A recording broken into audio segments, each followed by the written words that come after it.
آئیے دوستو بزرگو، اللہ پاک کی ذات بڑی کریم ذات ہے اور اللہ تعالیٰ اپنے بندوں پر بڑے ہی مہربان ہے۔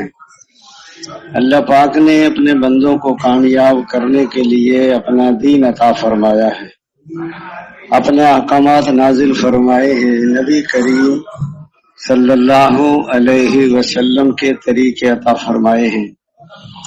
کامیابی کا ذریعہ اللہ تعالیٰ کا مبارک دین ہے اور دین کے زندہ ہونے کا ذریعہ نبی کریم صلی اللہ علیہ وسلم والی مبارک محنت ہے۔ تو پہلا درجہ محنت کو زندہ کرنے کا ہے۔ پہلے محنت زندہ ہوگی، پھر دین زندگیوں میں آئے گا۔ جب دین زندگیوں میں آئے گا تو دنیا آخرت میں کامیابیاں ملیں گی۔ دین کے بغیر تو کامیابی نہیں ملتی، اور دین بغیر محنت کے نہیں آتا، اور محنت حضور صلی اللہ علیہ وسلم کے طریقے پر ہو۔ محنت میں بھی حضور صلی اللہ علیہ وسلم کا طریقہ زندہ ہو جائے اور ہر شعبے میں حضرت محمد صلی اللہ علیہ وسلم کے طریقے چالو ہو جائیں۔ کامیابی کا ذریعہ دنیا کی پھیلی ہوئی شکلیں نہیں ہیں، بلکہ آپ صلی اللہ علیہ وسلم والے اعمال ہیں۔ کامیابی نظر آتی ہے شکلوں میں، کامیابی ہے عملوں میں، نظر آتی ہے باہر، اور کامیابی ہے انسان کے اندر، نظر آتی ہے دور اور کامیابی ہے قریب۔ اندر کا یقین صحیح ہو جائے اور بدن سے نکلنے والے اعمال صحیح ہو جائیں، اندر میں یقین اللہ تعالیٰ کی ذات کا آ جائے اور باہر میں طریقہ حضور صلی اللہ علیہ وسلم کا آ جائے تو کامیاب ہو جائے گا۔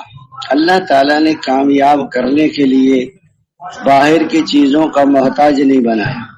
ہر آدمی کو عمل کرنے کے لیے اعضاء جوارح سب کے پاس برابر کے ہیں۔ حضور صلی اللہ علیہ وسلم والی محنت میں آپ صلی اللہ علیہ وسلم والی فکر بھی ہو، درد و غم بھی ہو، بے چینی بے قراری، یہ جو درد و غم ہے اس کام کی روح ہے۔ فرمایا درد و غم ہوگا تو یہ تبلیغ کا کام طبیعتوں پہ بوجھ نہیں ہوگا، اور اگر درد و غم نہیں ہے تو یہ تبلیغ کے تقاضے طبیعتوں پر بوجھ بن جائیں گے۔ جیسے تاجر کو تجارت کی فکر ہے، وہ تجارت کے کسی کام کو بھی بوجھ محسوس نہیں کرتا، رات دن لگے رہتے ہیں۔ عید کے دنوں میں تو ساری ساری رات جاگتے ہیں، بلکہ دعا مانگتے ہیں کہ 29 کا چاند نظر نہ آئے، 30 کا چاند نظر آئے، اور کمائی کا ایک دن اور مل جائے ہم۔ فرمایا درد و غم ہوگا تو یہ تبلیغ کا کام طبیعتوں پہ بوجھ نہیں ہوگا، اور اگر درد و غم نہیں ہے تو یہ تبلیغ کے تقاضے طبیعتوں پر بوجھ بن جائیں گے۔ فرمایا درد و غم کیسے پیدا ہوگا؟ فرمایا جب قوت عمل بڑھے گی تو قوت فکر بھی بڑھے گی۔ جو سارے دن دعوت دے دے کے تھکتے ہیں وہ راتوں کو روتے بھی ہیں۔ فرمایا تھکا دینے والی محنت ہو اور رلا دینے والی دعائیں ہوں اور گھلا دینے والی فکر ہو۔ فرمایا حضور صلی اللہ علیہ وسلم دائی ہو اور بے فکر ہو، یہ دائی کی موت ہے۔ کہ تبلیغ میں تو بہت لوگ لگے ہیں، کہ تبلیغ تو کسی کسی کو لگی ہے۔ پہلے آدمی تبلیغ میں لگتا ہے، پھر تبلیغ اس کو لگتی ہے، پھر لوگوں کو لگاتا ہے کہ بنا ہوا بناتا ہے۔ جو صالح ہوگا وہ مسلح بنتا ہے، اپنا بننے میں سب کا بننا ہے۔ 6 نمبر کے بغیر دائی کی اپنی زندگی دین نہیں بنتی، اور دین ان سے پھیلتا ہے جن کی اپنی زندگی میں دین ہو، بے دینوں سے دین نہیں پھیلتا۔ 6 نمبر آدمی سیکھ لیتا ہے، اس کو دھوکہ لگ جاتا ہے کہ میں نے تبلیغ سیکھ لی، جبکہ یہ تو 6 نمبر کی حقیقت آ جائے۔ یہ محنت ہے، یہ ذمہ داری ہے۔ اللہ تعالیٰ نے اس امت کو اس محنت کے لیے چنا ہے، پسند کیا ہے۔ ہر زمانے انبیاء کرام آتے رہے اور محنت فرماتے رہے، اللہ تعالیٰ ان کی محنتوں کو قبول فرماتے رہے اور انسانوں کو ہدایت دیتے رہے اور دنیا سے کفر و ضلالت کو مٹاتے رہے۔ آخر میں حضرت محمد صلی اللہ علیہ وسلم تشریف لائے اور آپ صلی اللہ علیہ وسلم نے محنت فرمائی۔ حضور صلی اللہ علیہ وسلم کی محنت کو اللہ نے قبول فرمایا اور انسانوں کو ہدایت عطا فرمائی۔